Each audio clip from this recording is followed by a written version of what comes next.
May isang bansa sa malayong silangan, upirang ngalan perlas ng silanganan. Ang kagandahan nito ay walang katulad, dito't pilak bulaklak ay namumukad ka.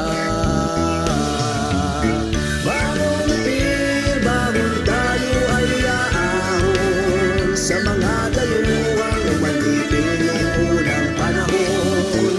Tumindig ka, gulat ang iyong mga mata, panahon na sabi ng abayahawa. Hello po sa ating lahat at mapagpalang araw, hapon o gabi sa lahat ng ating pong mga tagapakinig. Muli, samahan nyo kami at balikan po natin ang kasaysayan ng lahat ng mga hari ng Israel. So, sa pagpapatuloy po natin, dito na po tayo sa Ikalawang Hari, Kabanata 13.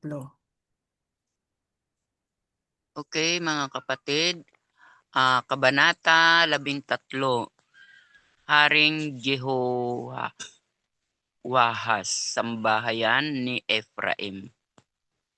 Una, sa ika-23 taon ni Haring Joas, anak ni Haring Ahasiya, sambayanan ni David, si Jehoahaz na anak ni Jeho ay naging hari ng House of Ephraim sa Samaria, at siya ang naghari ng 17 taon.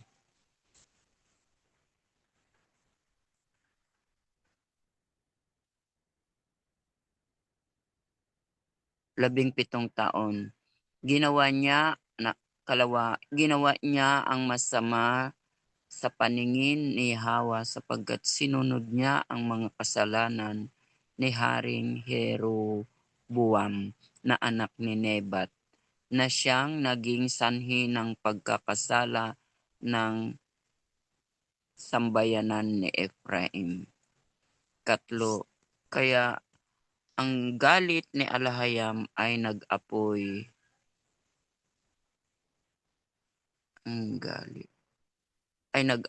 Laban sa sambayanan ni Ephraim, at matagal niya silang ibinigay sa kamay ni Haring Hazael ng Aram at ni Ben-Hadad na kanyang anak.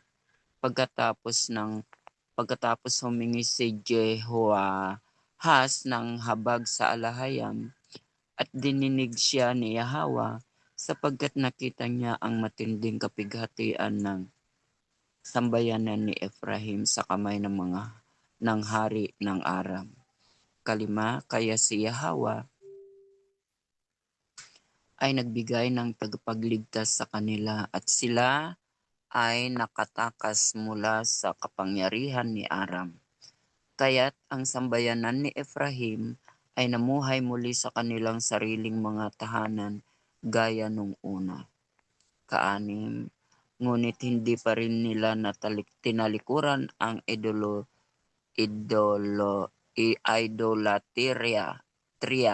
na ginawa ni Jeroboam, at ang Asherah pole obelisk ay nanatiling nakatayo sa Samaria.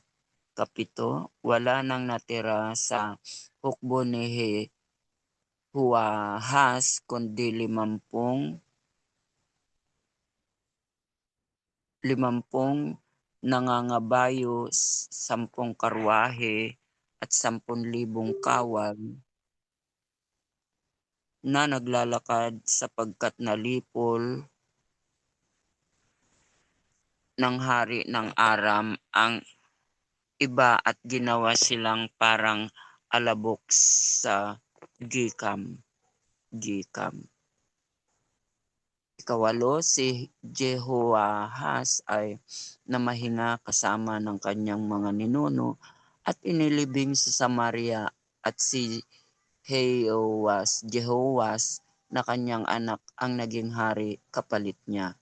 9, ang lahat ng ginawa ni Haring Jehoahaz ang kanyang mga nagawa at ang iba pang pangyayari sa kanyang paghahari ay nakasulat sa mga aklat ng mga hari ng sambayanan ni Ephraim.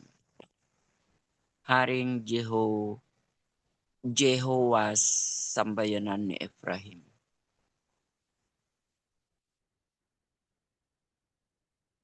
Taas sis.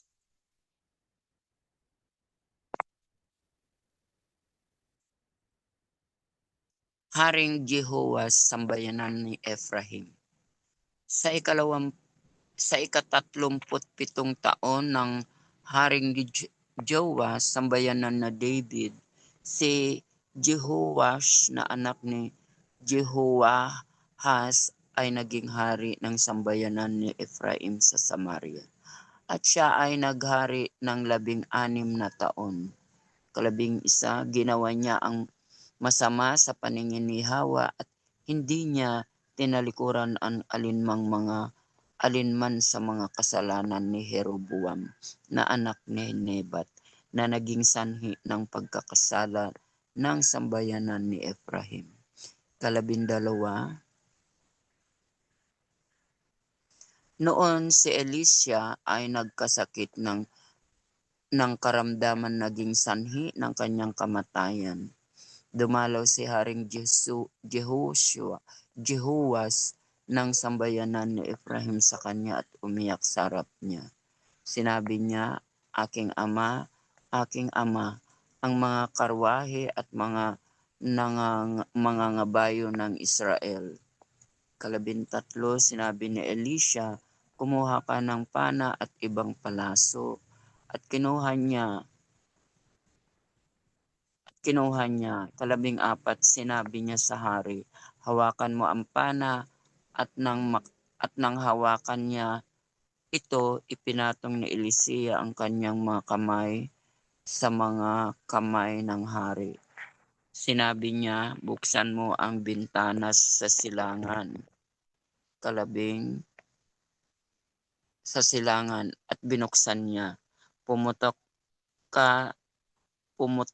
ka ng palaso. Pumutol Baka ka. baka magpalipad ka o tumira. Ano kayo maganda dito? Pumana ka ng palaso. Pumana siguro to.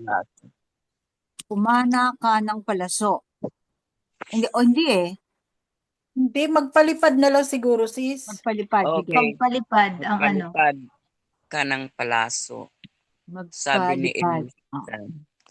Elisha at pumukol. At kaya pumukol, ipukol. Magpalipad ka ng palaso. Sabi niya, at nagpalipad siya. At nagpalipad siya. Sinabi niya, buksan mo ang bintana sa silangan at binuksan niya. Magpalipad ka ng palaso. Pwede rin yun pumukol.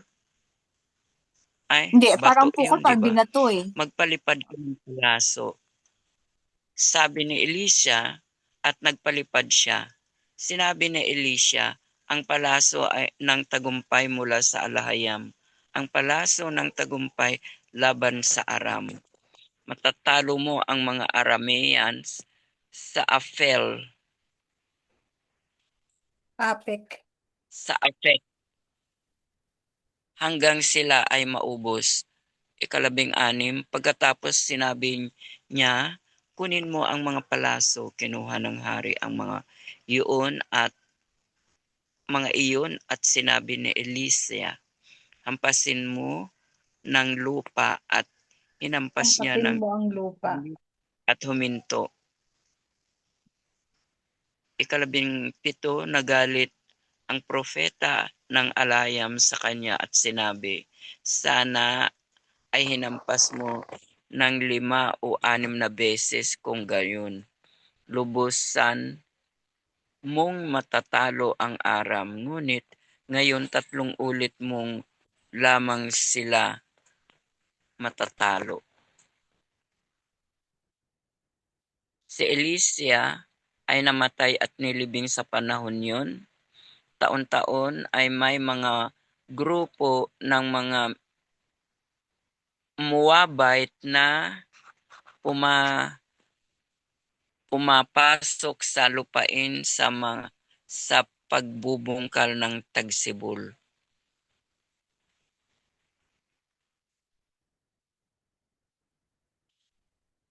Ikalabing-siyam, minsan habang naglilibing ang mga Israelita ng isang lalaki, biglang dumating ng isang pangkat ng mga manluloob kaya itinapon nila ang katawan sa libingan ni Elisha. At nang madikit ang katawan sa mga buto ni Elisa, ang lalaki ay nabuhay at tumayo sa kanyang mga paa. Ano? Ano ito? Tinapon lang, sis. Tinapon nila ang katawan sa libingan ni Elisha. Kasi siguro ano yun, underground o cave. Kasi nagmamadali sila dahil nandiyan na, baka ano, inihagis. Kasi siguro balon yung libingan. Di ba ganun ang So, ibig sabihin, libingan sa... open lang yung libingan nila? Hindi, siguro ano, binubungkal tapos sinatakpan uli ng bato. So, hindi Trabaho ibig, yun. so ibig sabihin dito, kasi at nang madikit ang katawan sa mga Oo, buto. So, paano oo. madidikit kaagad yung katawan ng lalaki kung nakasarado itong libingan ni Elisha? Hindi kasi alam ang common grade kasi ang nakita ko kasi doon sa may bandang awan ko ha basta yung meron silang ano may kuweba na pababa parang balon tapos ilalagay nila minsan tapos ihihilera lang nila yung mga patay doon sa lupa tapos tatakpan uli ng ano ng bato. Baga tabi-tabi ang mga bangkay. Tabi-tabi ang bangkay doon. So, Hindi parang, yung individual na cave. parang imposibleng nakadikit kaagad sa Ano mga lang Hindi, buto. siya, sis, baka nakabalot. Hindi, sis, parang baka ano, nakabalot to. oo, Nakabalot. Kaya nakabalot sinabi sila, pero dikit sa dikit-dikit, katawan. At dikit-dikit, nang parang ano, madikit parang ang katawan sa mga pinagpapatong-patong na buto ni ano lang, Dikit-dikit, oo. parang Parang hotdog na yung, di pagkakapat. ba, binalot mo yung bang, ang O, lalaki parang binalot mo ay yung suman. bangkay. nabuhay at tumayo sa kanyang Parang pangapaa. sumatas dumikit doon sa ano, sa mga naagnas na, syempre, ano tawag ito, parang mami. Ang ano, pagkakaano sa'yo. Pero O, so, questionable din pagka to eh. Ibig sabihin, may agnas ganun pang ka, energy si ano, Elisha? Ay buto na siya? Isa, tapos ang lalaki nabuhay at tumayo sa kanyang paa. Ano ba yun? Siguro ano yun, siguro hindi pa talaga siya patay. Kumbaga, siguro na namatay lang kasi sandali lang naman sila nag-ano, o hindi na wala naman silang balsamo, di ba? Oo. Maari. saka yung Maaari ito, energy. posible naman siya, sis. Ang tanong ko lang dito, bakit nadikit kaagad sa buto ni Elisha? So, ibig Siguro sabihin, pinagpapatong-patong. open ang Oo, libingan. open. Para siyang ano, nakita ko, napanood ko sa ano sa TV. Yung ano, yung mga patay, ano, para lang siyang ano, para siyang balon na kuweba na gano'n. Pababa, hindi Pwede siya ba? yung katulad ng Ikaw muna, vertical. magulo Kumbaga, pala.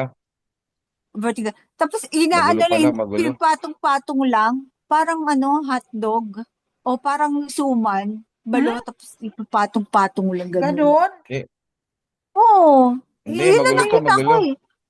Hindi, sis, kasi hanggang Magulo to. ngayon, pinupuntahan pa rin itong libingan ni Elisha. At tuloy na. Ano siya, parang nicho. Solo niya Oo, yon. solo niya hanggang ngayon pinupuntahan pa yan ng mga ano Sigurado yon kay Elishang libingan at Ay, baka yun may nga. questionable to. Hindi kasi parang preserve nila yung libingan nito Kasi propeta eh. dahil dito sa ano na to sa ano pangyayari na ito Oo. na nagkakaroon pa ng miracle yung ano yung mga nakakadikit dito. Mm. Eh Ang gagawin mo, yung mahal mo sa yung buhay, kwento tatabi mo kasi na.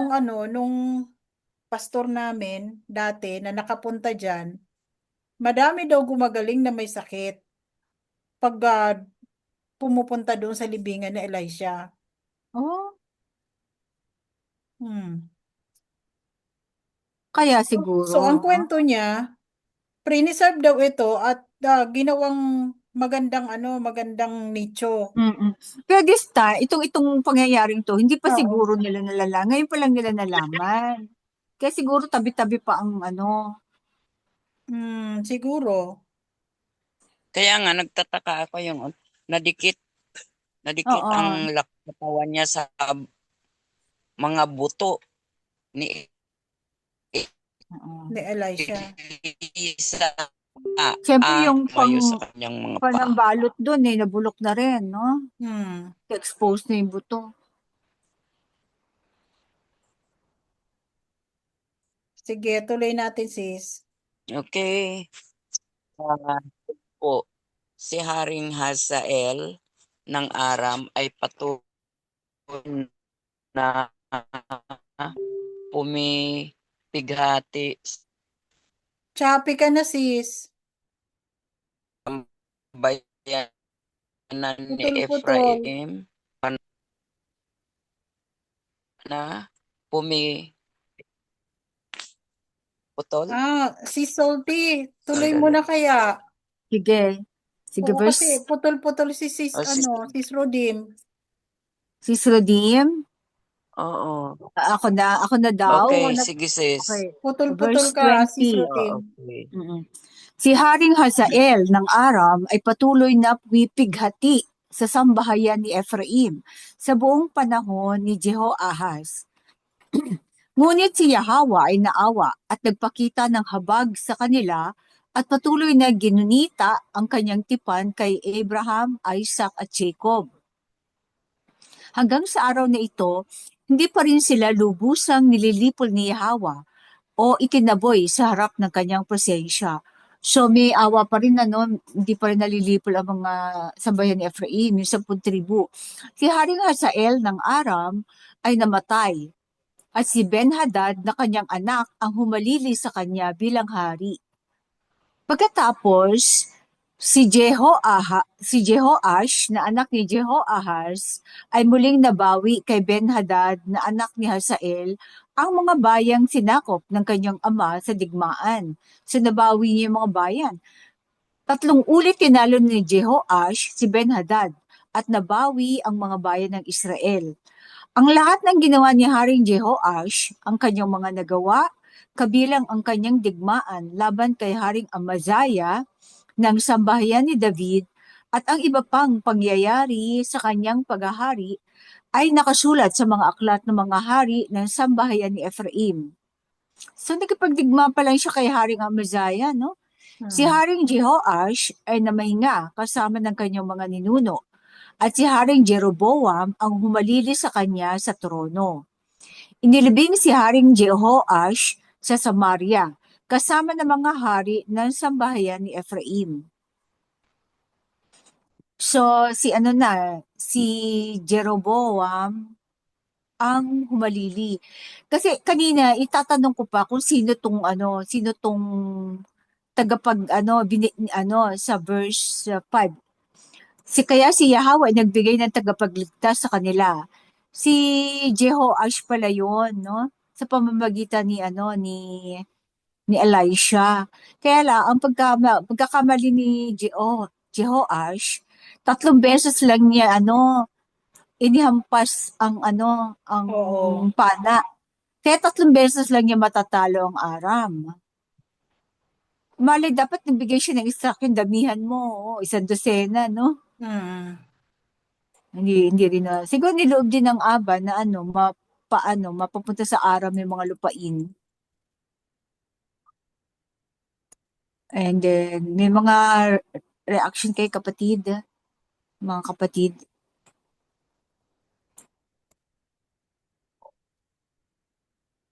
Tuloy na natin. Okay, Kabanata 14. Haring Amaziah, sambahayan ni David. Tama ba? Amaziah ba to? Amaziah. Amaziah. Amaziah. Okay. Yan ang kasi ng mga lengguwahe ng Hindi mo maintindihan lalo na French, no? Lalagyan ng letter, hindi naman pinopronounce. Okay. Sa ikalawang taon ni Jehoash na anak ni Haring Jehoahaz na sa bayan ni Ephraim, si Amaziah na anak ni Haring Joash ay naging hari sa sambahayan ni David. So namatay si Joash, ano, siguro sa labanan. Oo. 25 taon siya nang maging hari. Oh, so si Amaziah ay 25. At siya ay naghari sa Jerusalem. Ay, sa David na to. Haring Amaziah? Oo, Amasiya na to. Oo. Oo. Sa House of David pala to. 25 taon siya nang maging hari. At siya ay naghari sa Jerusalem sa loob ng 29 na taon. Ang pangalan ng kanyang ina ay Jehoadan, taga Jerusalem. So, ano to? Tribe of Judah. Judah. Sa lahat ng kanyang ginawa, sinunod niya ang halimbawa ng kanyang amang si Joash. Ginawa niya ang tama sa paningin ni Yahweh, ngunit hindi gaya ng ginawa ni David, sapagkat hindi niya isinira ang mga mataas na dako kung saan patuloy na naghahandog at nagsusunog ng kamangyan ang mga tao. So, nang matatag na ang kanyang kaharian, pinapatay niya ang mga opisyal na pumatay sa kanyang amang si Haring Joash. Hindi siya sa labanan pala namatay. Oo. Sa trinidor siya ng mga opisyal. Gayunman, hindi niya ipinapatay ang mga anak ng mga salarin.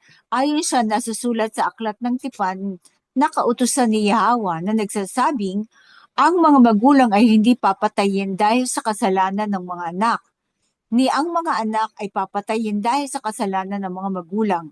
Bawat isa ay mamamatay dahil sa sarili niyang kasalanan.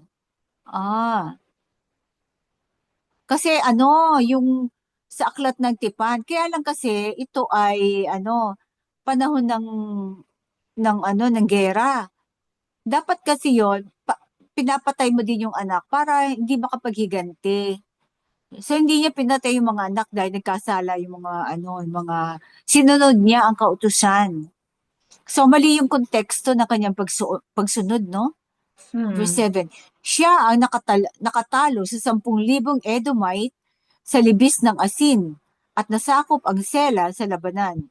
At pinangalanan niya itong Joktil na siyang pangalan nito hanggang sa araw ng pagsulat nito.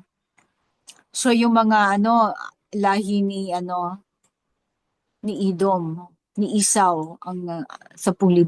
Pagkatapos nagpadala si Haring Amaziah ng mga sugo kay Jehoash, anak ni Jehoahaz, anak ni Jehu, hari ng sambayan ni Ephraim na may hamon.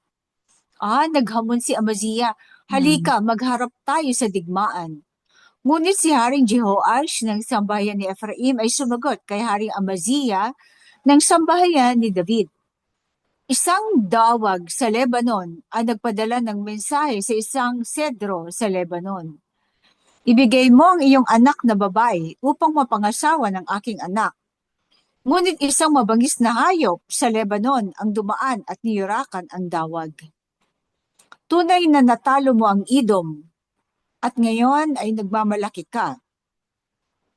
Magalakas na lamang sa iyong tagumpay at manatili sa iyong tahanan. Bakit mo pa hahangarin ang kapahamakan at ihuhulog mo sa kapahamakan ng iyong sarili at ang tribo ni Judah? Sabi ni Ngunit hindi nakinig si Haring Amaziah, kaya si Haring Jehoash ng sambahayan ni Ephraim ay lumusob. So ang nag-challenge yung House of David. Tumanggi kasi nanalo sila kaya sa sa mga Edom. So akala niya lumaki ulo niya, gusto niya i-challenge niya ang sambahayan ni Ephraim. Kaya ang ginawa ni si Jehoash ng sambahayan ni Ephraim ay lumusob. Nagharap ang dalawang hari sa Beth-Shemesh sa Judea. Natalo ang tribo ni Judah ng sambahayan ni David sa kamay ng sambahayan ni Ephraim. So yun ang challenge na talo. Nahuli ni Haring Jehoash ng sambahayan ni Ephraim si Haring Amaziah ng sambahayan ni David anak ni Joash, anak ni Ahaziah, sa Beth-Shemesh. Pagkatapos ay nagtungo si Haring Jehoash sa Jerusalem at giniba ang pader ng Jerusalem mula sa tarangkahan ng Ephraim hanggang sa kantong tarangkahan. Mga 400 siko ang haba. So, malaking isang pader, isang pader ang kanyang giniba. Kinuha niya ang lahat ng ginto at pilak at lahat ng mga kasangkapan sa templo ni Yahweh at sa kayamanan ng palasyo ng hari. Kinuha rin niya ang mga bihag at bumalik sa Samaria. So, take note ito ha, kinuha niya ang lahat ng ginto at pilak at lahat ng kasangkapan sa templo ni Yahweh. Ano yung mga kasangkapan? Kasama dyan ang mga arko. Tingin ko itong analysis ko eh. Then, kinuha rin niya ang mga bihag. Ano yung mga bihag? Wala namang bihag sa nagdala siya ng mga Levita para magbuhat ng arko. Hindi niya kailangan kumuha ng bihag at walang bihag ang House of David that time. Parang kinuha rin niya ang mga bihag at bumalik sa Samaria. So nakuha niya ang laman ng templo at mga mga kayamanan.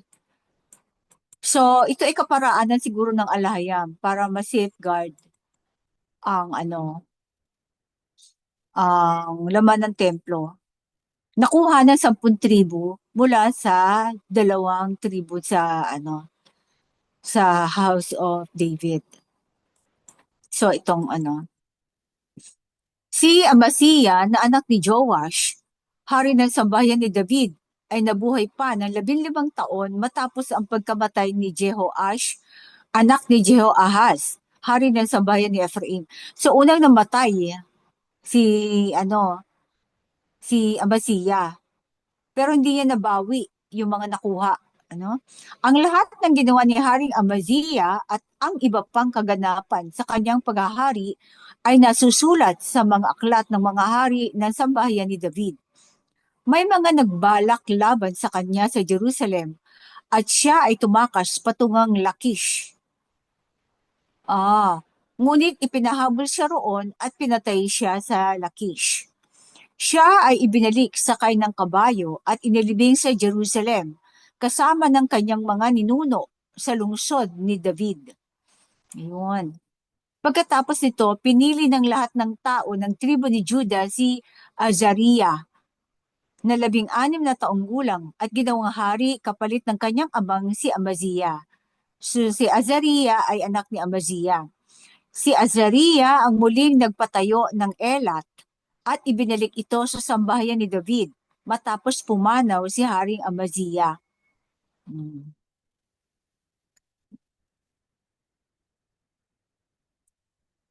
Haring Jeroboam II, sambahayan ni Ephraim. So, ginamit uli yung pangalan ni Jeroboam. Kaya the second siya.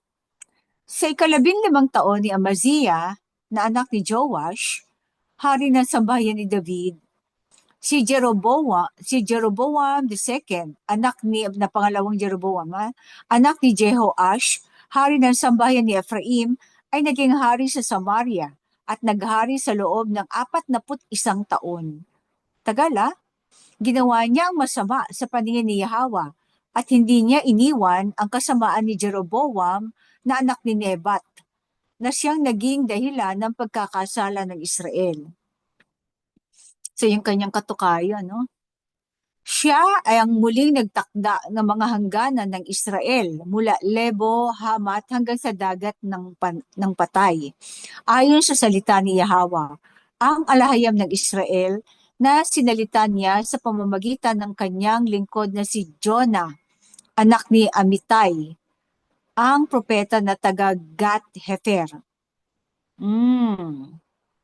So, panahon na to, yung Jonah, so kasabay nito ang ni Jonah.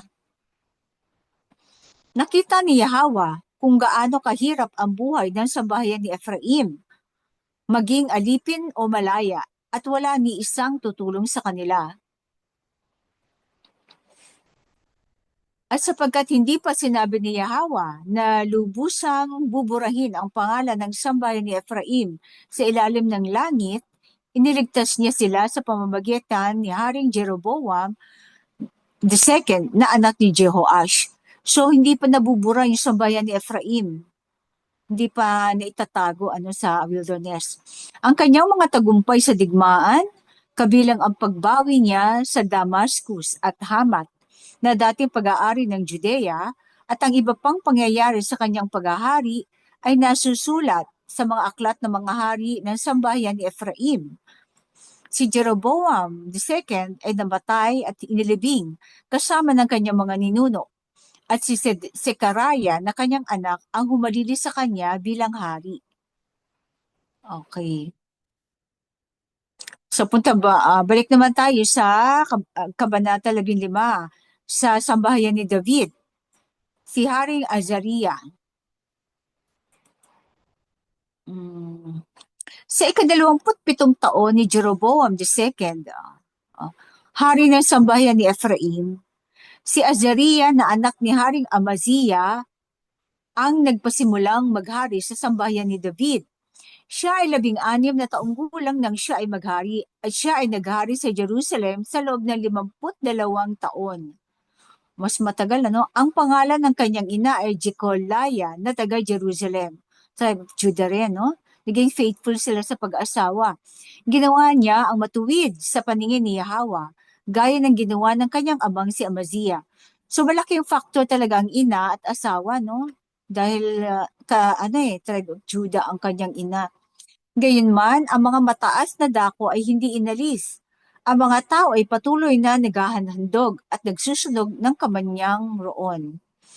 At pinarusahan ni Yahweh si Haring Azariah ng ketong, at siya ay tumira sa hiwalay na bahay hanggang sa araw ng kanyang kamatayan. Si Jotam na anak ng hari ang siyang namahala sa palasyo at nagtaguyod sa bayan ng lupain. So naging co-ruler niya si Jotam kasi hindi siya makalabas dahil may ketong siya. Ang iba pang mga gawa ni Haring Azariah at lahat ng kanyang ginawa ay nakasulat sa mga aklat ng mga hari ng sambahayan ni David. Si Azariah ay namatay at inilibing sa piling ng kanyang mga ninuno sa lungsod ni David. At si Jotam na kanyang anak ang naghari kapalit niya. Balik naman tayo sa Northern Kingdom, sa sambahayan ni Ephraim, si Haring Sekariah. Sa ika-38 taon ni Azariah, hari ng sambahayan ni David, si Sekariah na anak ni Jeroboam ang naging hari ng sambahayan ni Ephraim sa Samaria. At siya ay naghari sa loob ng 6 na buwan. Bakit 6 na buwan kaya? Ginawa niya ang masama sa paningin ni Yahweh, gaya ng ginawa ng kanyang mga ninuno. Hindi niya tinalikuran ang mga kasalanang ipinagawa ni Jeroboam na anak ni Nebat sa Israel. Si Shallum na anak ni Jabesh ay nagbalak laban kay Sekariah. Pinatay niya ito sa harap ng mga tao at siya ang naghari sa sambahayan ni Ephraim, kapalit niya. So, sino tong Jabesh? Ano kayang tributo, Shallum? Ang iba pang mga pangyayari sa paghahari ni Sekariah ay nakasulat sa mga aklat ng mga hari ng sambahayan ni Ephraim. Sa gayon, natupad ang salita ni Yahweh na sinabi niya kay Jehu, ang iyong lahi ay uupo sa trono ng sambahayan ni Ephraim hanggang sa ika-4 na salinlahi. Anak to ni Jehu, descendant ni Jehu. So, natupad Apo. yung kanyang Apo na lang siya. Apo. So, si Jehu ay, ano nga bang tribo ni Jehu? Ephraimite. Ephraimite. Ephraimite. So, nabalik sa, Haring Shallum, sambahayan ni Ephraim. Si Shallum na anak ni Jabesh ay naging hari sa ika-39 na taon ni Uzziah Azariah. So Uzziah at Azariah, isa palang hari ng sambahayan ni David. At siya ay naghari sa Samaria sa loob lamang ng 1 buwan. So mas maigsi ito. Kasi unrighteous ang kanyang ginawa, pinatay niya yung dating hari. Pagkatapos ni Menahem na anak ni Gadi ay nagpunta mula sa Tirsa hanggang sa Samaria at pinatay si Shalom. At siya ang naghari kapalit niya sa sambayan ni Ephraim. Menahem, anak ni Gadi. Kanino kayong tributo, no? Ang iba pang mga pangyayari sa paghahari ni Shalom at ang kanyang pakana ay nakasulat sa aklat ng mga talaan ng mga hari ng sambayan ni Ephraim. Nang panahong iyon, mula sa Tirsa, nilusob ni Menahem ang Tifsa at ang lahat ng naroroon dahil hindi sila nagbukas ng kanilang mga pintuan sa kanya. Kanyang winasak ang Tifsa at pinagbibiyak ang mga tiyan ng lahat ng nagdadalang tao para hindi na magkaroon ng kalahi, binuksan ng mga tiyan. So, unrighteous din pala tong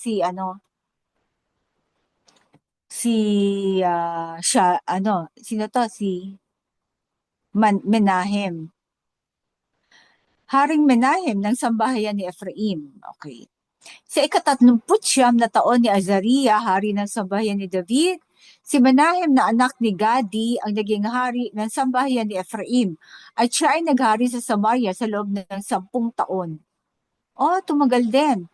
Ginawa niya ang masama sa paningin ni Yahweh at sa buong panahon ng kanyang paghahari ay hindi niya tinalikuran ang mga kasalanan ni Jeroboam na anak ni Nebat na ipinagawa niya sa Israel.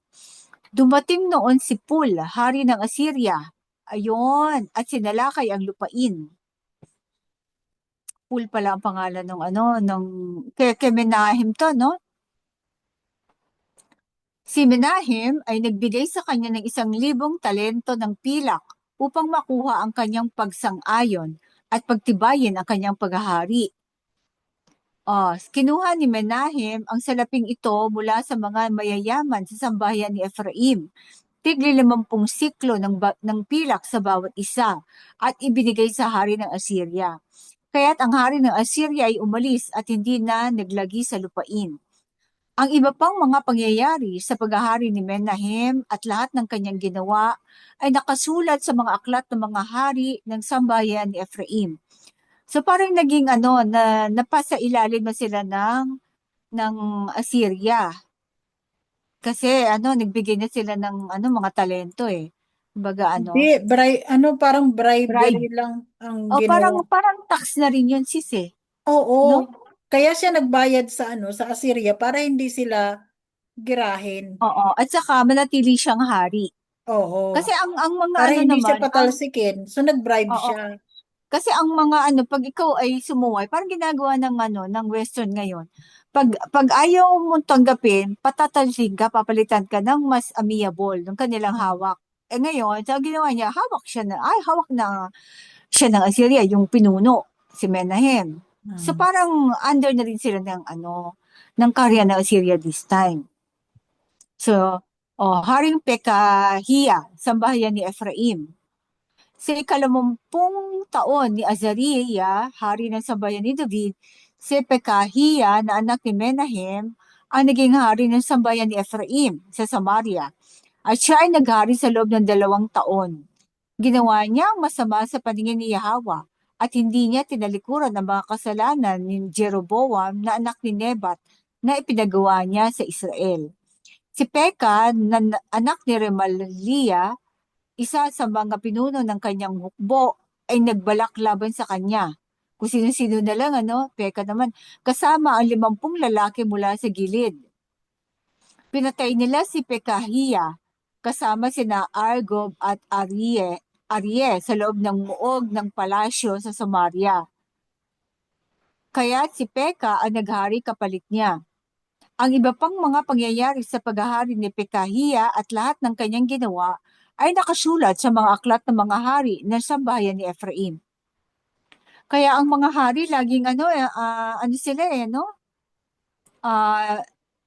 lagi nagdududa sa kanyang mismo mga tauhan, baka mag-aklas. So, Haring Pekah ng sambahayan ni Ephraim. Nakailang palitan ng hari ang sambahayan ni Ephraim. Sa 52 taon ni Azariah, hari ng sambahayan ni David, Si Peka na anak ni Remalia ang naging hari ng sambahayan ni Ephraim sa Samaria at siya ay naghari sa loob ng 20 taon. Medyo matagal din, ha? Ginawa niya ang masama sa paningin ni Yahwa at hindi tinalikuran ang mga kasalanan ni Jeroboam na anak ni Nebat na ipinagawa niya sa Israel. Nang panahon ni Peka, hari ng sambahayan ni Ephraim, dumating si Tiglat-Pileser na hari ng Assyria o ibang hari na naman to ng Assyria at sinakop ang Ijon, Abel-Bet, Maaka, Janoa, Kedesh, Hazor, Gilead at Galilea, kasama ang buong lupain ng Naphtali at dinala ang mga tao sa Assyria. So ito yung siya ba ang huling hari ng si Peka ba? Pagkatapos hindi pa. Hindi pa. Pero malaki na ang nasakop ng Assyria. Oo. Ang huling hari nila si Hosea, yung susunod kay Peka. Okay. Bago yung Pagkatapos- Babylonian, yun, ay yung Assyrian invasion. Ito Assyrian invasion na to eh. Kasi hindi Oo. naman isang binsanan yan eh. Matagal yan. May pabalik-balik pa ang mga ang mga kawal ng Assyria. Pagkatapos, si Hoshea na anak ni Ela ay nagbalak laban kay Peka at pinatay ito. At siya ang naghari kapalit niya sa sambahayan ni Ephraim. Nangyari ito sa 20 taon ni Jotam na anak ni Uzziah. Ang iba pang mga pangyayari sa paghahari ni Peka at lahat ng kanyang ginawa ay nakasulat sa mga aklat ng mga hari ng sambahayan ni Ephraim. So si Hoshea ang naghari pero maliit na yung kanyang nasasakupan kasi nabawasan na, di ba? Nakuha na ng Assyria yung ibang lugar. Pero yung Samaria ay intact pa rin, no?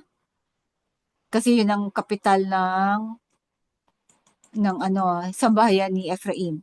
So punta tayo sa sambahayan ni David, Haring Jotam.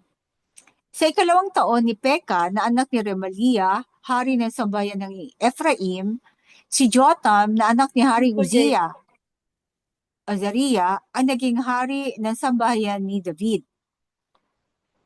Siya ay 25 taong gulang nang siya ay maghari at naghari sa Jerusalem sa loob ng 16 na taon. Ang kanyang ina ay si Jerusha na anak ni Zadok. So, Levita to, no? Levita ang kanyang ina. Hari from Levi. Ginawa niya ang matuwid sa paningin ni Yahwa, gaya ng ginawa ng kanyang amang si Uzziah. Kasi Levita ang kanyang tribo ng Levi. Gayunman, hindi pa rin inalis ang mga mataas na dako. Siguro kasing taas to ng nasa Washington DC, hindi nila matanggal.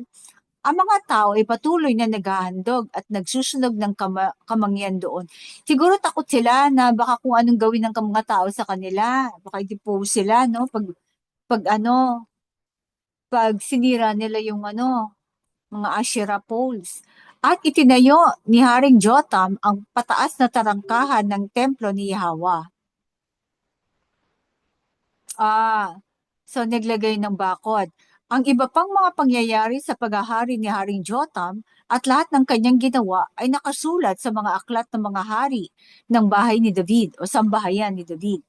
Nang panahong iyon, nagsimulang isugo ni Yahwa si Rezin, hari ng Aram, at si Peka na anak ni Remalia laban sa sambahayan ni David. Iba na naman ang hari ng Aram. Si Rezin naman.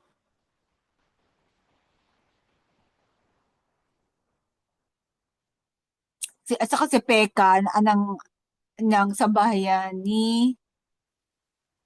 ba ni David o ni At si Jotam ay namatay at inilibing kasama ng kanyang mga ninuno sa lungsod ni David na syudad ng kanyang ama. At si Ahaz na kanyang anak ang naghari kapalit niya. Di ba si Peka sambahayan ni Ephraim? Oo. So hindi to ang sambayan ni David. Unless may ibang peka sa sambayan ni Nang panahon iyon, nagsimulang isugo ni Yahweh si Rezin, hari ng Aram, at si Peka na anak ni Remalia. Laban sa sambayan ni Oo, David. laban sa Okay. sambahan. So, sorry ha, na-miss ko yun. So, namatay si Jotam dahil kaya saan yan? Sa gera? Pinapatay siya, oh. Oo. Nagbala ko. Okay. So, punta tayo sa may katanungan or reaction. Although naging matuwid ito si Jotam, pero hindi lubusang Oo. sumunod. Hindi nila tinanggal yung mga matataas Oo, na yung mga dako matataas eh. na dako. Lahat naman sila, di ba? Lahat sila, Oo. hindi nila nagawa yun. Siguro natatakot sila sa mga tao, baka aklas. Actually, ang Oh, gumawa lang talaga ng total reformation si si, Josiah. Isaya. Si Oo, Joas. napag Oo. niya eh. Oo. Napag-isa niya yung Ay dalawang si Asa. pansamantala. Oo. Si Asa at saka si Josiah. Sila ang Pero hindi gumawa pa rin ng niya natanggal si reformation. Asa, hindi pa rin niya natanggal yung mataas na dako. Oo. Wala nga eh. So, Pusitay, Kabanata 16. Haring Ahaz, sambahayan ni David. Nako, Nagsimula maghari. ahas yan, ahas. Ba? Ahaz. Oo, yun nga, Ah, ahas. oo, Ahaz talaga. Nagsimula maghari si Oo. Ahaz na anak ni Haring Jotam ng sambahayan ni David sa ika-17 taon ni Haring Peka na anak ni Remalia ng sambahayan ni Ephraim. So talagang nakakalungkot. Halimbawa kahit anong righteous ng magulang, pwede rin silang magkaanak na unrighteous no? Oo. Sa bloodline. Kasi may nahaluan na sila kasi ng mga nito mga Canaanite, di ba? Taon. This time hindi pa namamatay ito si Peka. Siya pa rin ang Oo, hindi pa. hari ng Oo. sambahayan ni Efraim. Alternate nga sila no? Oo. 2 taon si Ahaz nang siya ay maging hari. At siya ay naghari sa Jerusalem sa loob ng 16 na taon. Ngunit hindi niya ginawa ang matuwid sa paningin ni Yahweh na alayam, gaya ng ginawa ni David na kanyang ninuno. Sa halip, sinunod niya ang mga gawain ng mga hari ng sambahayan ni Ephraim. At maging ang sarili niyang anak ay sinunog niya sa apoy na ginawa ang kasuklam-suklam ng mga gawain ng mga Gentile na pinalayas ni Yahweh mula sa harap ng mga Israelita. Ay, nag-alay pa siya, no? Hmm. Kanyang sa mismong anak. Alam ko ito yung ni Baal. Inaapoyan pala nila, sinusunog nila, naglalagay sila apoy sa ni Baal. Pag nag-init na yung ni Baal, ipapatong nila yung bata doon. Siyempre, bakal yun, tanso yun, mainit na mainit. Kaya namamatay yung bata. Verse 4, siya ay naghandog at nagsunog ng insenso sa mga matataas na dako, sa ibabaw ng mga burol, at sa ilalim ng bawat malagong punong kahoy. Nang magkagayon ay si Rezin na hari ng Aram at si Peka na anak ni Remalia na anak na hari ng sambahayan ni Ephraim ay umakyat upang makipagdigma laban sa sambahayan ni David sa Jerusalem. Nilusob nila si Ahaz, ngunit hindi nila siya napabagsak. So nagsanib pwersa si Rezin at si Peka kasi 'di ba under na ang sambahayan ni Ephraim sa Aram. Oo. Nang panahong iyon, nabawi ni Rezin na hari ng Aram ang Elat para sa Aram. Nang itaboy niya ang tribo ni Juda mula roon. Pagkatapos, ang mga Edomite ang tumira sa Elat at nanatili roon hanggang sa araw ng pagsusulat nito. So, nakabalik ang Edom sa Elat na nabawi. So yung pati ang Edom under ng Aram, no? Si Haring Ahaz ay nagsugo ng mga mensahero kay Tiglat-Pileser na hari ng Assyria. So sa makikipag-ano siya sa Assyria na nagsasabi, "Ako ay iyong lingkod at alipin. Pumarito ka at iligtas mo ako mula sa kamay ng hari ng Aram at ng hari ng sambahayan ni Ephraim na dumadayo laban sa akin." So, humingi pa siya ng tulong sa kalaban din, no? Assyria. Kinuha ni Haring Ahaz ang pilak at ginto na natagpuan sa templo ni Yahweh at sa mga kayamanan ng palasyo. So, konti na lang yung ginto, kaya pilak at pinadala bilang kaloob sa hari ng Assyria. So, ang sambahayan ni Ephraim ay nagpa-under sa Aram. Ang sambahayan ni David ay nagpa-under sa Assyria, no? At sumang-ayon ang hari ng Assyria sa verse 9. Sinalakay nila ang Damascus at nasakop ito. Dinala niya ang mga tao nito sa Kir at pinatay si Rezin. Pagkatapos ay pumunta si Rezin ay yung hari ng Aram.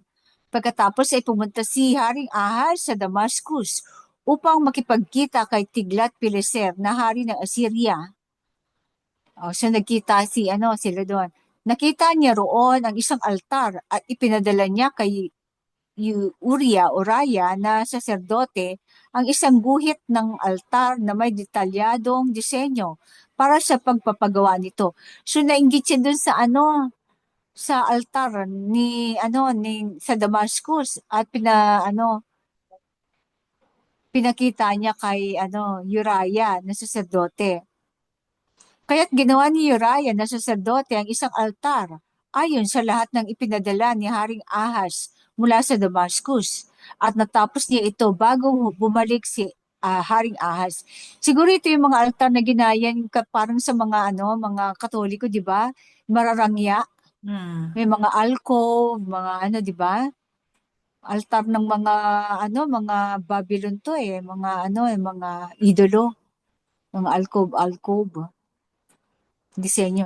Nang dumating ang hari mula sa Damascus at makita ang altar, lumapit siya rito at naghandog dito.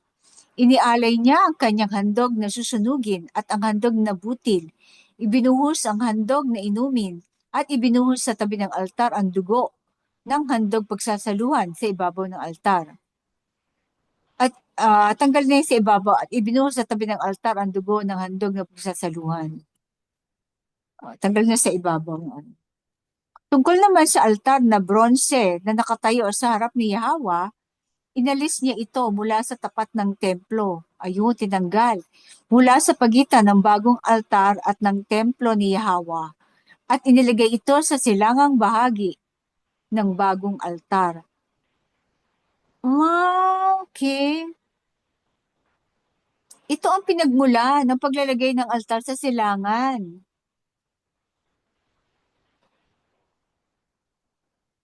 Na dapat ay nakalagay sa harapan ng templo. Kaya napunta sa parang isinantabi. Pero symbolic din ito, no? Inilagay ito sa silangang bahagi ng bagong altar. Kasi sa silangan magmumula ang no? Bagong altar eh. Parang foreshadow Nandito sa silangan ang naging altar. Okay, verse 15. Pagkatapos ay niutos ni Haring Ahaz kay Uriah na saserdote, sa malaking bagong altar, ihain mo ang handog na susunugin tuwing umaga at ang handog na butil tuwing gabi.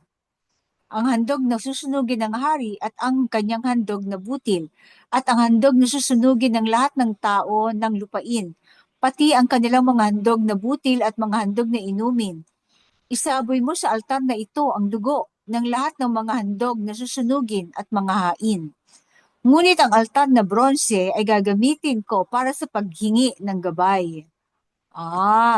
At ginawa ni Uriah na saserdote ang lahat ng iniutos ni Haring Ahaz. Pinutol ni Haring Ahaz ang mga gilid na panel at inalis ang mga palanggana mula sa mga ililipat na patungan. Mga panel.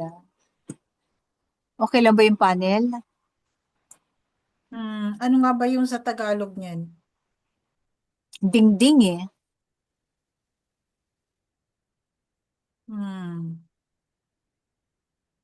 Pader? Dingding? Hindi, panel parang ano lang yun.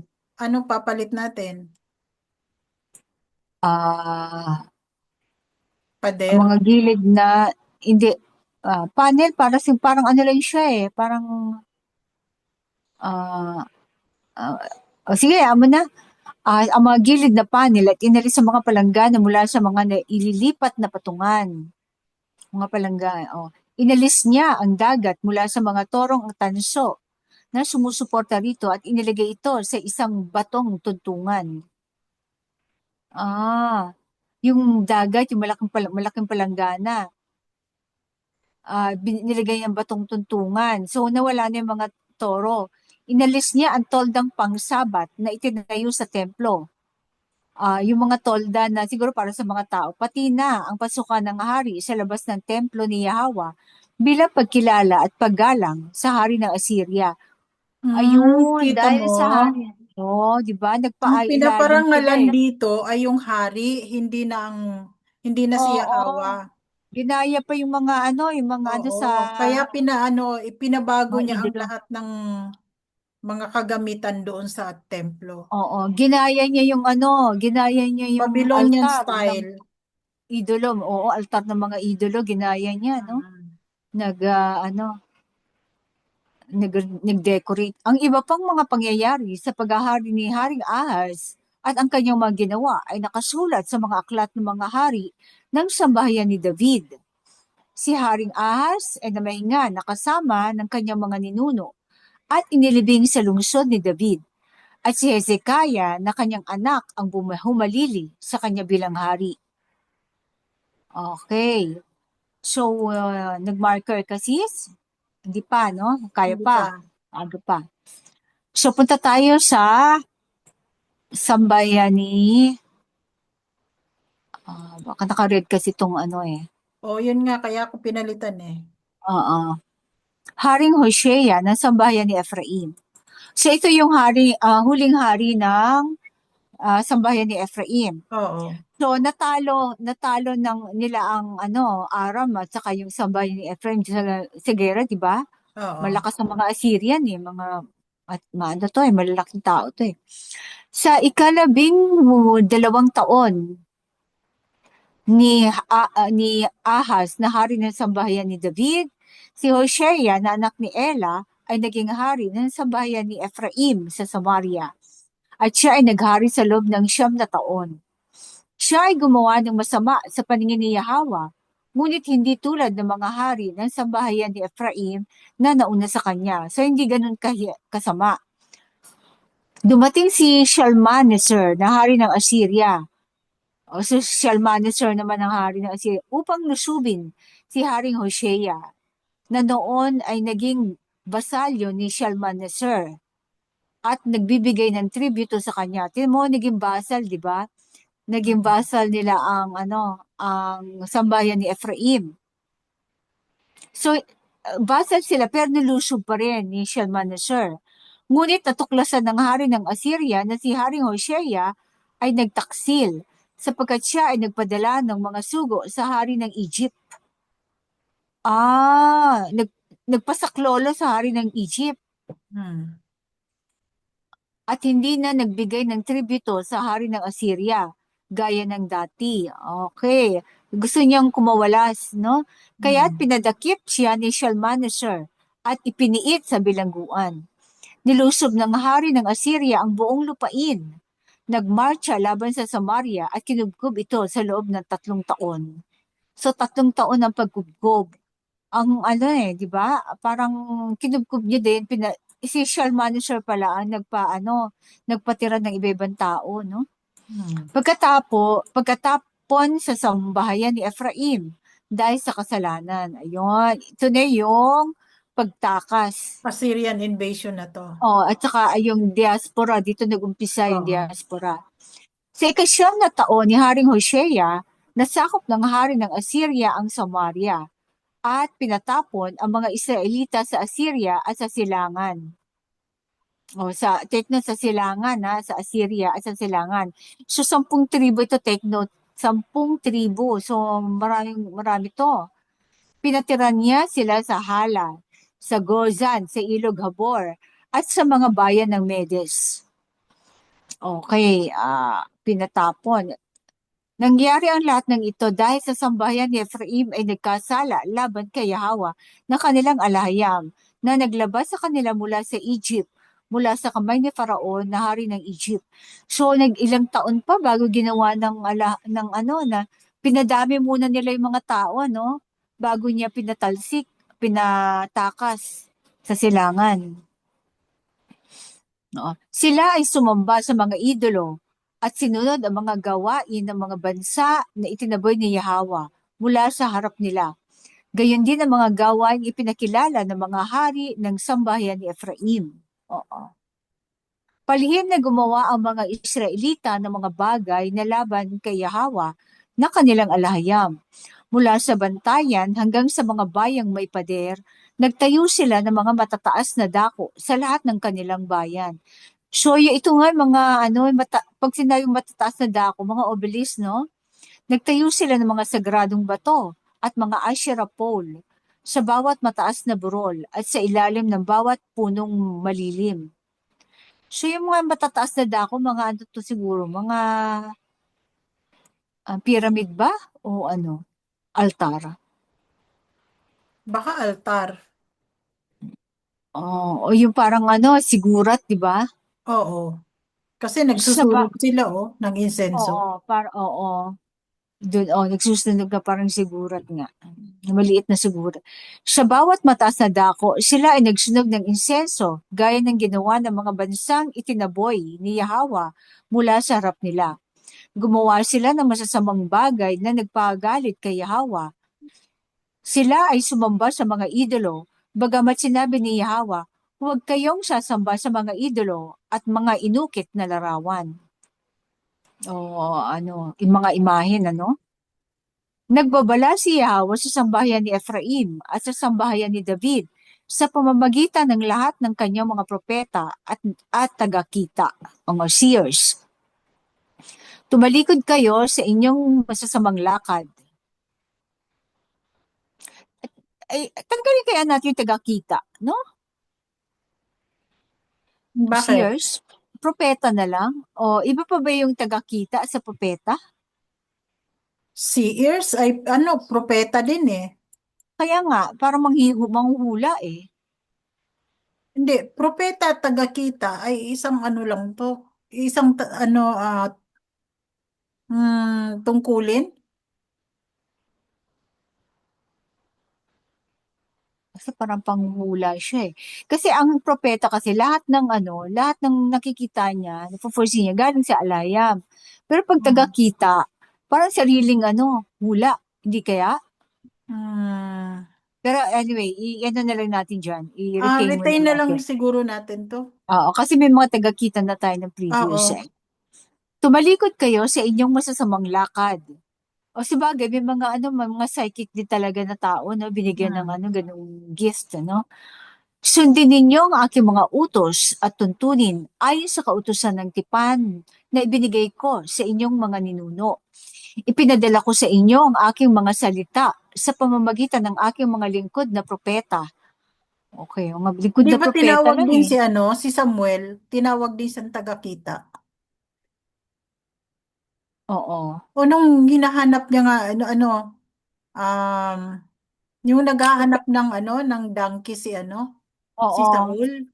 Oo, kasi maraming tagakita nun eh, pero hindi lahat Oo. yung propeta. Pero si Saul propeta talaga ng Oo. alahayam. Okay. Verse 14. Ngunit hindi sila nakinig, kundi naging matitigas ang ulo gaya ng kanilang mga ninuno, na hindi lubos na nagtiwala kay Yahweh na kanilang alahayam. Kanilang tinalikuran ang tipan na ginawa niya sa kanilang mga ninuno, at hindi sinunod ang mga tagtunin na kanyang iniutos sa kanila. Sila ay sumamba sa mga walang kabuluhang idolo hanggang sa sila ay naging walang kabuluhan din. Ginaya nila ang mga bansang nasa palibot nila, bagamat binalaan sila ni Yahweh, huwag kayong gagaya sa kanila. Kanilang tinalikuran ang lahat ng utos ni Yahweh na kanilang alahayam, at gumawa ng 2 gintong guya at ng isang Asherah pole o obelisk. Sila ay yumukod sa lahat ng nilikha sa langit at sumamba kay Baal. Sinunog nila ang kanilang mga anak na lalaki at babae bilang handog sa apoy. Nagsagawa sila ng mga panghuhula, naghanap ng mga palatandaan, at nagpakasama sa paningin ni Yahweh, kaya't lalo siyang nagalit sa kanila. So ayaw nila ng panghuhula talaga at hahanap ng palatandaan. Dapat talaga reliance sa alahayam, no? Oo. Verse 18, kaya't labis na nagalit si Yahweh sa sambahayan ni Ephraim, at inalis niya sila sa kanyang harapan. Verse 19, tanging ang tribo ni Judah na lamang ang natira, ngunit pati ang Judah ay hindi sumunod sa lahat ng utos ni Yahweh na kanilang alahayam. So talagang nalipol na sa Assyrian invasion. So natupad na ang pagkawasak ng sambayan ng Ephraim.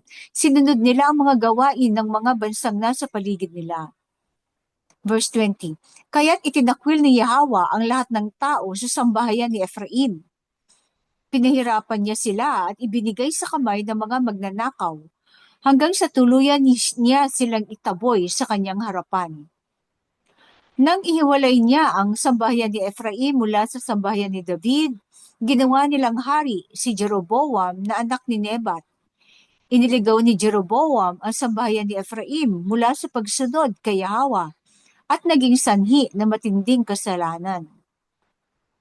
Nanatili ang sambahayan ni Ephraim sa lahat ng kasalanan ni Jeroboam, at hindi tumalikod mula sa mga iyon, hanggang inalis sila ni Yahweh mula sa kanyang harapan, gaya ng kanyang sinabi sa pamamagitan ng lahat ng kanyang lingkod na mga propeta. Kaya't ang mga tao ng sambahayan ni Ephraim ay dinala mula sa kanilang lupain papunta sa Assyria, at naroon sila hanggang sa araw ng pagsusulat nito. So hindi na sinabi na lang, siguro kinurap ito, no? Hindi na sinabi kung saan nagpunta yung iba sa silangan, sinabi na lang. Paglilinaw, ang pangyayaring ito ay naitala sa kasaysayan bilang Assyrian invasion noong humigit kumulang 721 BCE. Ito ang katuparan ng sinabi ni Yahweh kay Haring Solomon na tiyak na aagawin niya ang kaharian maliban sa tribo ni Judah. Sa First King, sa unang mga hari, 11 verses 11 to 13, mga hari. Lagyan natin mga hari.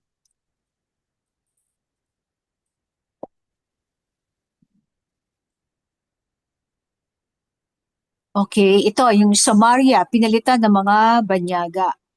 Kaya pala ayaw pa puntahin ng Mesaya sa mga Samaria, di ba? Sa Samaria ang kanyang mga disipulo. Okay.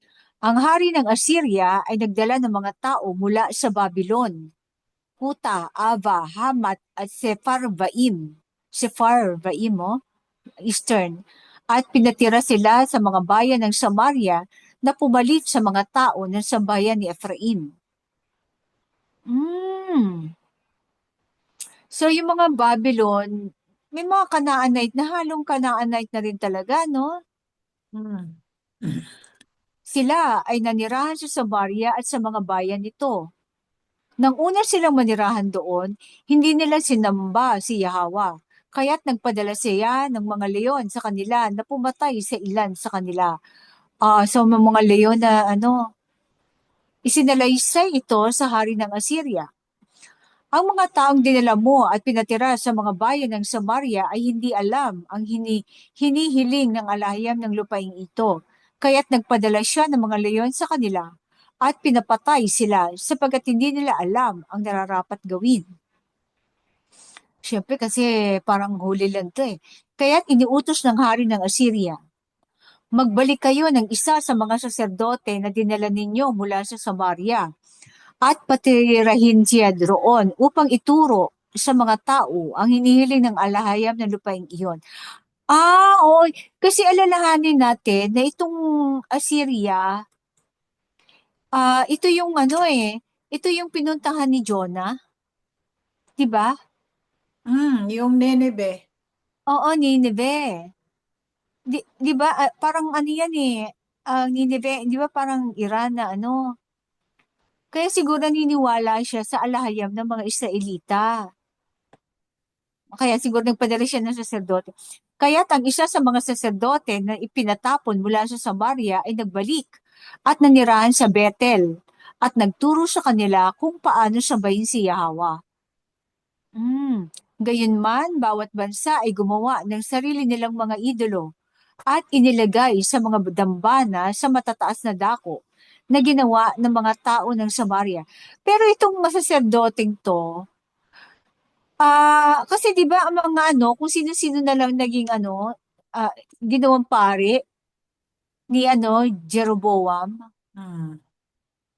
unless yung mga may nakuha siyang mga ano, mga Levita sa Juda. Ano? Anyway, verse 30, ang mga mula sa Babylon ay gumawa ng Sukot Benot. Ang mula sa Kuta ay gumawa kay Nergal. At ang mula sa Hamat ay gumawa kay Ashima. Ang mga Abite ay gumawa kay Nibas at Tartak. Ang dami ng idolo, no? At ang mga Sepharvite ay sinunog ang kanilang mga anak sa apoy bilang handog kay Adramelech at Anamelech, mga idolo ng Sepharvaim. Ang dami nilang ano, DIOS, no? Paglilinaw. Si Nergal ay isang Diyos ng Mesopotamia sa timog, Diyos ng kamatayan, salot at kapahamakan, at Panginoon ng kalaliman. Si Nergal. Okay. Nergal. Tandaan yung mga pangalan na yan. Baka may pangalan nyo sa anak nyo, ha? Dahil ano, ang galing. So siguro hindi to saserdote kasi hindi pinangalanan. Baka ano lang to, pari, ano? Siguro nga. Kasi Verse naglilingkod sa mga 27. ano eh. Oo, wala Naglilingkod sa namang, mga idolo. oo, pari. Pero ano, hiniling ng alahan na, oo. Baka si fake to, hindi naman to Levita na ano eh. Pero itong Okay, verse 27, kaya't iniutos ng hari ng Assyria, magbalik kayo ng isa sa mga saserdote. kaya nga, gawin na lang Saserdote natin ito. ito, pari. Hindi, kaya nga pari yan eh. Ginawa kong dinala niyo yun mula, nagturo. Pero alalahanin natin na, ay sa bagay, baka sa serdo, kasi pinaano eh, pinatay na niya ano yung ano, di ba? Yung mga pare, di ba? Yung 70 ba yun? 70 pari ba yun? 80. Yung marami na ikinulong nila sa ano ni Baal. Di ba pinatay na? So, maaaring Hindi. saserdote din to. Saserdote talaga to, hindi to pari. Oo. Oo, yung mga Levita na kasama ng 10,000. Oo. Pero ang alam ko kasi Pero yung yung mga pinapatay ni ano, yung pinapatay ni Elijah, 400 yun, ay 200. 200 na ano, na pari ni Baal. oo.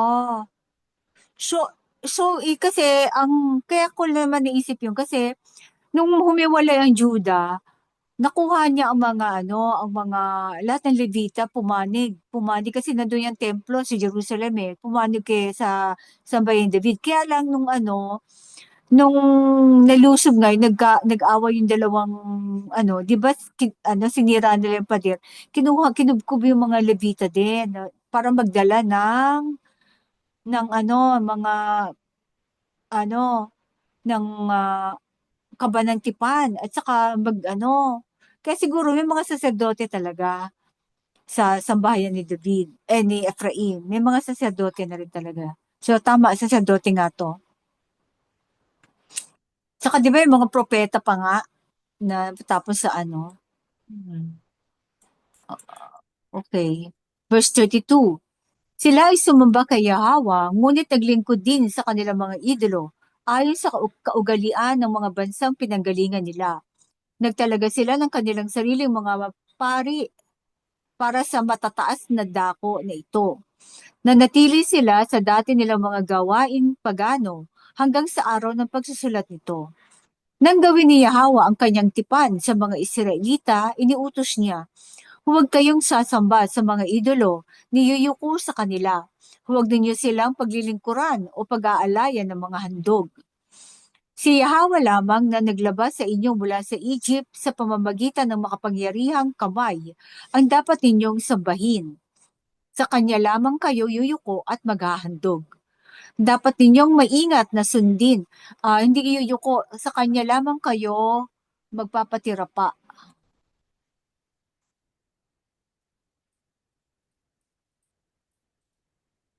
Di ba? Kasi ang yuko, ginagawa yun ng mga Japanese. Di ba yung paggalang sa mga nakatatanda o mga ano, di ba? Diba? At maghahandog.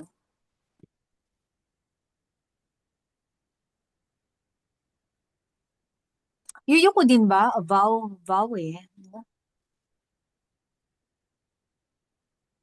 Siguro yuyuko. Pwede ba tayo yumuko sa iba? Hindi, kasi ang tinutukoy naman kasi dito si Yahweh lamang.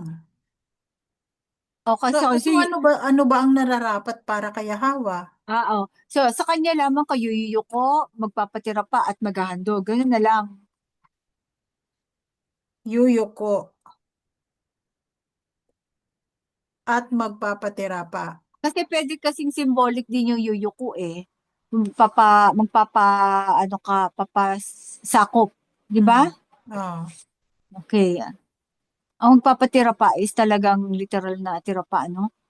Verse 37, dapat ninyong maingat na sundin ang kanyang mga tuntunin, utos at mga batas na isinulat para sa inyo. Huwag ninyong kalilimutan ang tipan na ginawa ko sa inyo. Huwag kayong sasamba sa mga idolo. Si Yahweh lamang ang dapat ninyong sambahin at siya ang magliligtas sa inyo mula sa kamay ng lahat ng inyong mga kaaway. Ngunit hindi sila nakinig at nagpatuloy sa dati nilang mga gawain. Okay. Kahit sa pagsamba nila kay Yahweh, naglilingkod din sila sa kanilang mga idolo.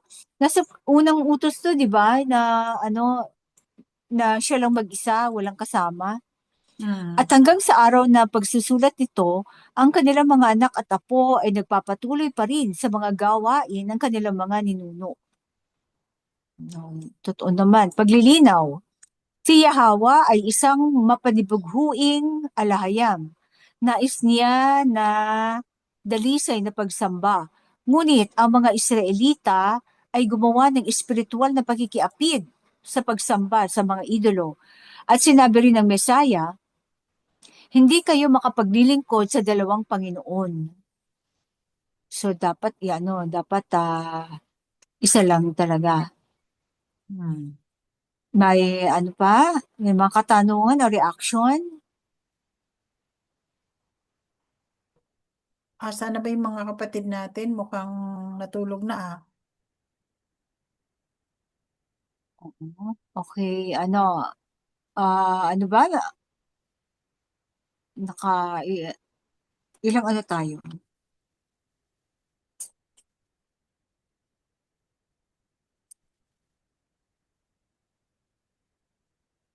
to 18. So, nakalima tayo. Kaya pa ba, sis? 10 na, ay ano na Oo. Umarker na tayo. So, mga kapatid, Marker na tayo. ano ang take away natin? So, lahat ng consequence, nagaganap sa pagsuway. At ang pagpapala naman sa pagsunod, no? Consequence ng pagsuway. So, pero wala nakasulat dito na merong natitirang natitirang matuwid sa sambahayan ni Ephraim, no?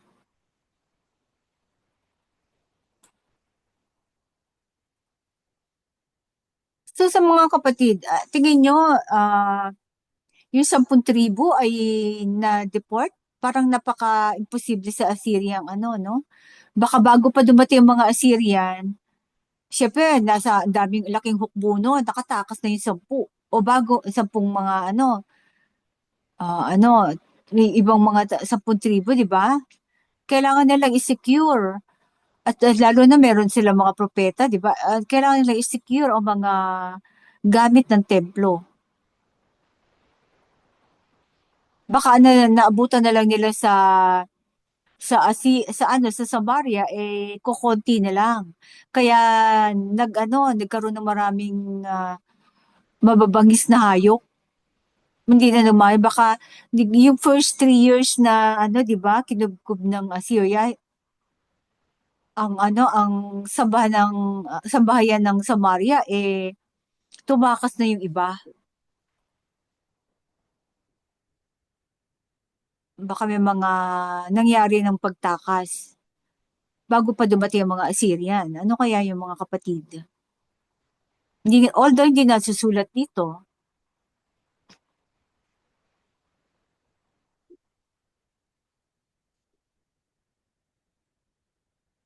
Pero yung mga yung mga baka binura nila yung ibang history. Kasi yung mga fake Jewish, di ba mga galing naman yan sa galing sa Europe. Pero gusto nilang na nagbalik sila mula sa iba't ibang bansa. Pero yung karamihan sa kanila galing Europe.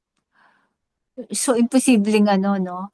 Kaya siguro binura nila yung parting ito para makapagpanggap sila. Kasi pag sinabi mong galing sa silangan, nagpunta sila sa silangan.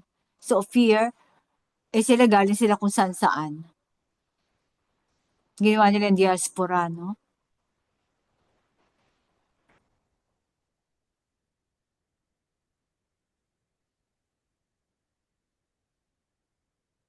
Kayo po, mga kapatid, meron kayong kung wala, siguro meron tayong Nauna talaga yung nasakop ang sambayan ni Ephraim. Oo, kasi di ba ang sabi na magtitira siya, lilipulin niya ang pero alang-alang kay David, mag-iiwan siya ng isang tribu. Yun nga yung tribe of Kasi Judah. dito sa sa sambahayan ni David, nagkaroon pa ng marami pang hari Oo, bago sila na na sakop ng ng Babylon. Ito Babylon. namang hindi sila sinakop ng Assyria kasi nakipagkasundo sila Oo. sa Assyria. So, kaya pala nawala na ng hari dito sa sambahayan ni Ephraim. Kasi ang naghahari na dito ang Assyrian. So, Oo. nagpasakop na sila sa Assyrian. Tapos, nilusog pa sila at dineport sila. Deport ang word na ginamit, pero Mhm. tapos pinatira ang mga ibang mga tao. So, tingin ko, konti na lang ang nakatira that time sa Samaria. Kaya may mga Mhm. wild animals na may mga leon-leon pa, di ba? Oo. Kaya, ibaga, nakatakas na yung 10,000, yung iba doon. Kasi Mhm. kailangan nila i-secure ang mga laman ng templo. For sure, may nag-a-advise sa kanila mga propeta o kung sino mong yun eh. At saka mga saserdote kasama nila. Mhm. Kaya nga magiging nation of priest. Diba? Mhm. Tapos itong naman, kasi naglalaban-laban din ng Babylon at saka ang Assyria that time eh. So, siguro matatalo ang Assyria dyan, yung Babylon ang pero 3 beses nilang ang aanuhin ang tribe of Judah. Pero yung House of David. Tingin ko, itong yung tribe of Benjamin ay humiwalay din. Kasi Baka sila yung ano, hindi sila makasama sa 10,000 kasi, di ba, magkalaban nga sila. Tingin ko itong tribe of Benjamin, ito yung ano, mga Mongolian na naghari din na sa ano, sa bandang east, bandang ano, China. Kasi tatandaan ko kasi no, nung ano, Alam ko yung, manasa sila, di ba? Ang China. oo, pero yung ano, yung Mongolia, yung ano, si ano ba yon? Sino ba to? Si, sino ba yung naging, tinay nilang ano, hindi to ang Ophir, na, sino nga ba yung pinuno nila, na marami ring asawa? Kasi ang lahi nila kamukha natin eh. Kaya nga, Yung Mongolian. ano, at saka yung ano, hindi yung ano nila, yung pagkikidnap, yung pagkikidnap sa kanilang papangasawa, ayun pa rin, dala pa rin nila yung kanilang kaugalian na ganyan eh. So, siguro hindi nila matrace kung sino yung mga Benjamite, kaya sinabi nila dalawang naiwan sa ano. Pero ang sabi ng Allah, di ba, isang tribo lang, mag-iiwan siya ng isang tribo. So, sinabi lang nila na ano, na naghahalo-halo na. Pero actually, ang Benjamite kasi is malalakas na ano yan, di ba? Mga ano talaga yan, mga mandirigma. At nagpadami Hmm. siya na lahi, kaya maraming asawa ang mga hari dyan. Sino nga ba to? Yung ano, Ben, ano eh. Ang Mongolian daw, hindi Sino ano, nga Abalos? Sino nga ba si Abalos, yung kanyang pangalan? Ang first name? Abalos? May Abalos ba tayong nadaanan? Hindi. Yung sa ating ano, yung politician, ang pangalan nun? Ah, si Ben-Hur? Si Ben-Hur. Hindi ba? Hindi ba si Ben, ano yan? Hindi kasi Benjamite yan? Hindi yan. Ben-Hur, yung ano, napakarami niyang na ano, napakarami niyang na ano, tingnan mo, i-google mo yung Ben-Hur.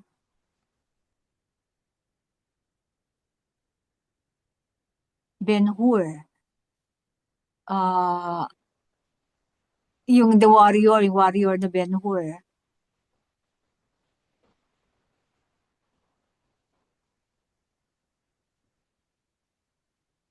Anong nationality ni Ben-Hur? Hmm. Pwede na nga pala ako mag-double ano.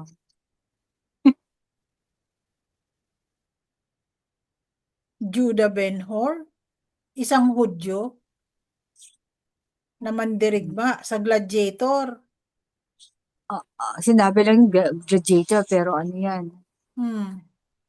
Ah, sinabi nga, ano eh, mga, yung 300, ano, Ben-Hur.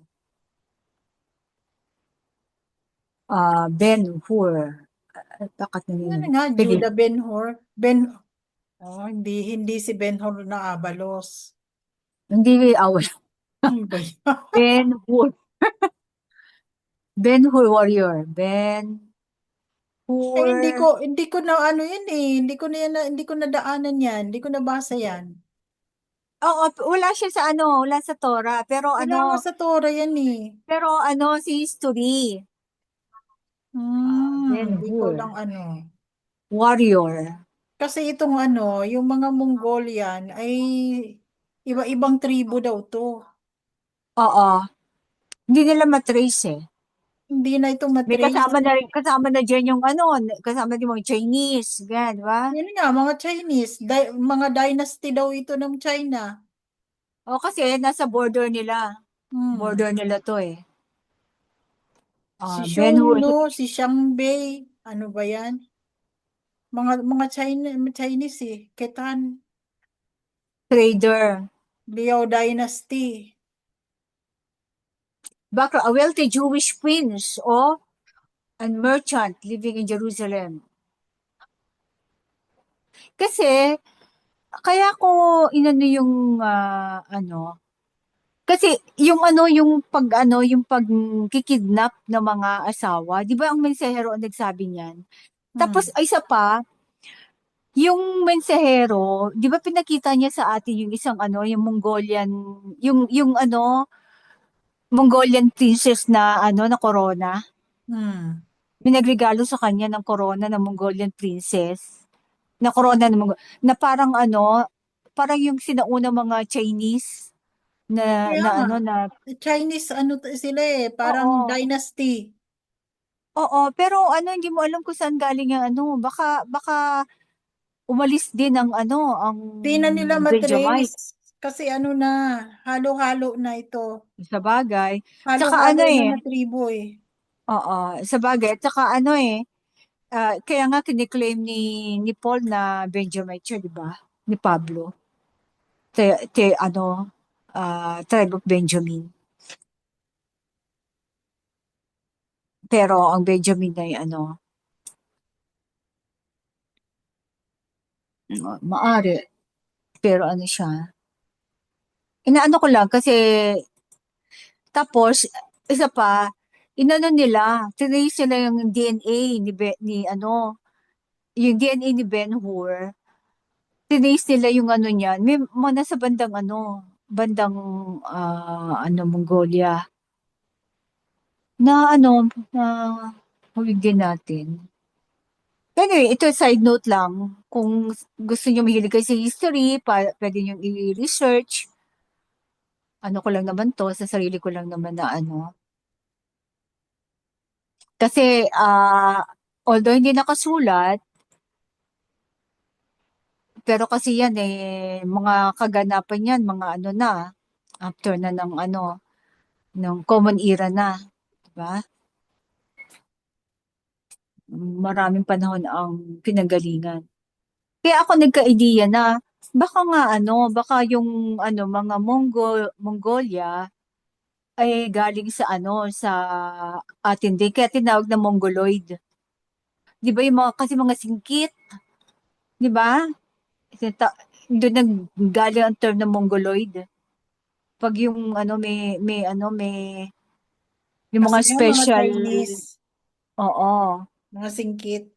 Tapos, at saka, ba't pinakita sa atin na mensahero yung ano, meron na nga akong ano, ewan ko kung na-screenshot ko yun. Yung ano, yung corona ng prinsesa ng Mongolia. May nagbigay daw sa kanya. Tanda mo ba yun, sis? Yung ano ng yung Ah, corona yun? parang ano, yung pinakita niya, yung corona na mga common na nakikita natin sa mga ano, sa mga Hindi! princess. Kakaiba! Ang corona, i-drawing ko nga. Wala nga akong makitang ganun eh. Ginugol ko na eh. Pero parang may ganung mga corona sa ano, si China, yung mga nakita na yung pelikula, Ibig na sabihin parang may ano, hawak parang ang kamahalan na corona? ang corona niya yung parang may ano, ah, May hawak siya na parang corona? May nagbigay ka mo? ano, Oo, May hawak sis, siyang may corona? oo, May may nagbigay? nagbigay sa kanya ng corona ng noon. corona ng ano, Kasi ano, ano, parang donation 'yun para sa pagpapagawa ng kanyang corona. Ay, ganun. O, tapos, lahat at ang ng yun nawala. itura, hindi, pero hindi, parang regalo lang yun sis, hindi yung donation, hindi yung tutunawin. Kaya inisip ko, saan kaya napunta yun? Ang ano niya, parang may mga sanga-sanga. Parang may mga, basta Basta parang, ang alam ko na nakita ko noon eh, yung parang may heart sa sa ano, sa gitna.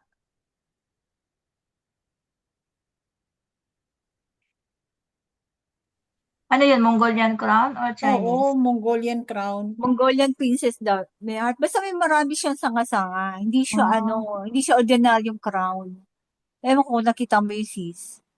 Mayroon siyang pinakita, hindi ko na masyadong maalala. Oh, Pero kaya ako, ang alam ano ko, sa akin may, bakit kulay, Mongolia? Ano meron sa Mongolia? Tapos sinabi nga niya, yung mga ano, yung mga may tribo doon o lugar doon na kinikidnap ang kanilang mga papangasawa. Hmm. Kaya napagtahi-tahi ko baka ito ay isang Benjamite. Malamang. Kaya talaga at saka sinabi ng alahaya magtitira siya ng isang tribo sa House of David.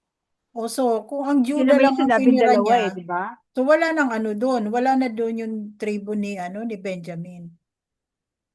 Palagay ko lang. Kaya lang kasi di ba hindi naman siya pwede sumama sa 10 tribo kasi hindi, di ba, naglaban na nga yung Northern and Southern Kingdom.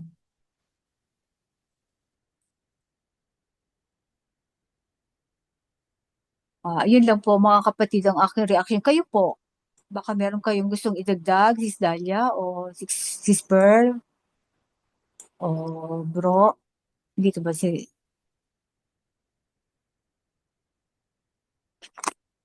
Okay, music Kung na tayo. pwede tayong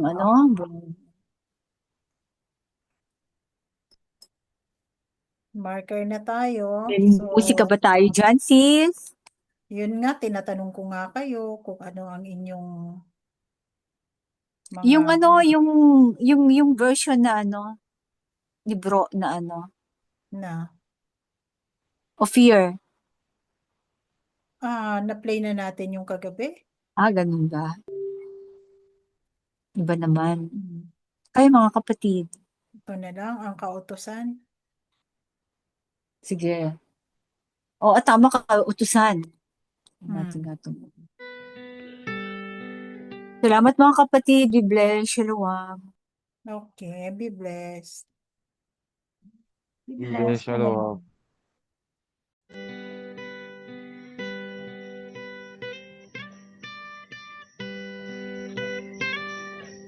Be blessed po.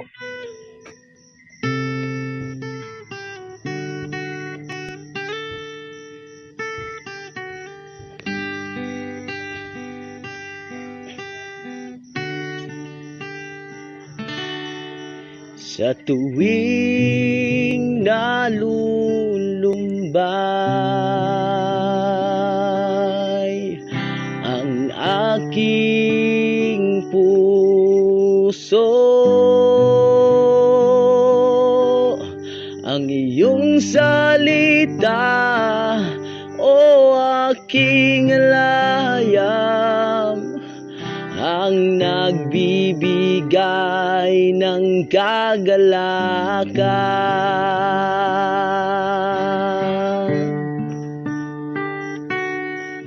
Sa tuwing nalulumbay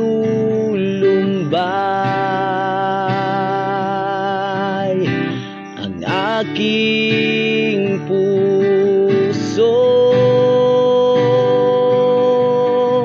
ang iyong salita, o aking layam, ang nagbibigay ng kagalakan.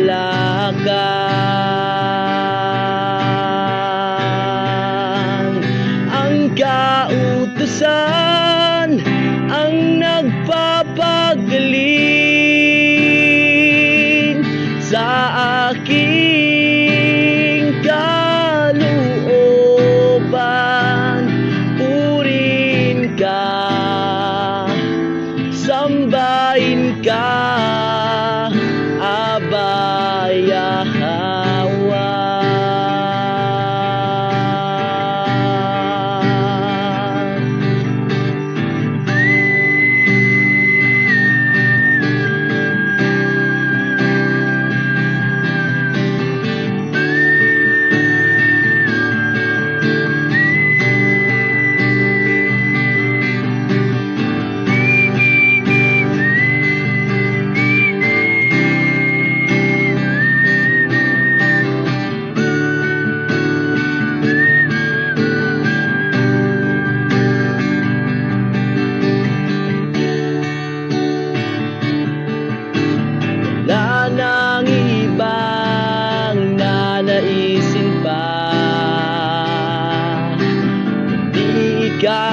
ay pasalamatan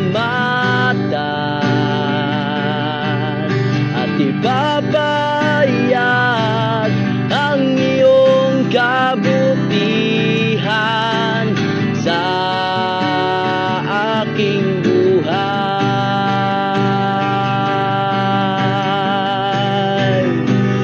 Ang kautusan ang nagpapagaling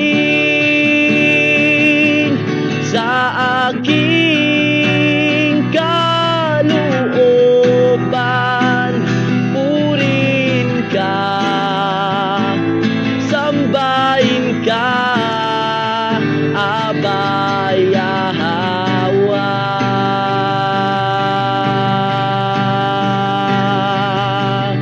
Ipinakita mo ang iyong kalooban sa pamamagitan ng iyong bugtong na anak na si Misaya, King Yahweh siya.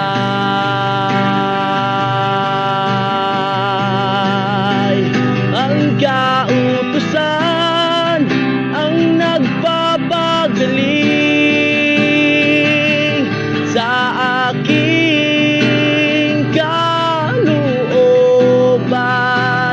Purin ka, sambahin ka, Abay Yahweh. Ang kautusan ang nagpapagaling sa aking kalooban. Purin ka, sambahin ka, Abay Yahweh. Purin ka, sambahin ka, Abay Yahweh.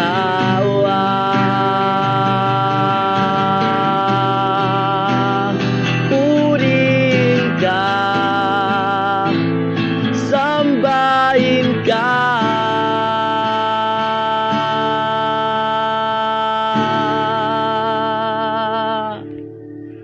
Abay Yahweh.